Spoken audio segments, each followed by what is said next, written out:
السلام علیکم ورحمۃ اللہ وبرکاتہ۔ اس ویڈیو میں آپ آئیے زبان سیکھیں میں امریہ جملہ سیکھیں گے۔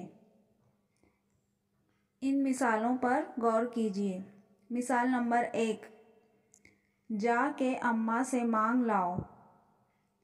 اس جملے کے فقرے مانگ لاؤ سے کسی بات کا یا کام کا حکم دیا جانا معلوم ہو رہا ہے۔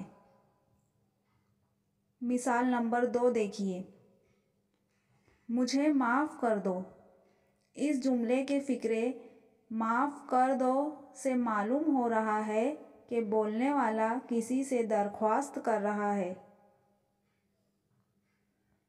تیسری مثال، بزرگوں کا احترام کرو۔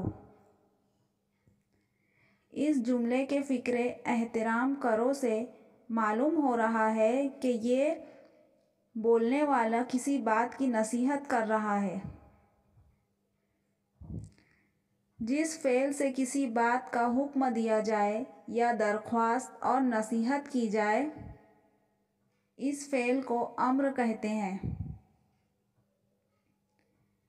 اور جس جملے میں کسی کام کے کرنے یا نہ کرنے کا حکم دیا جائے اسے امریہ جملہ کہا جاتا ہے۔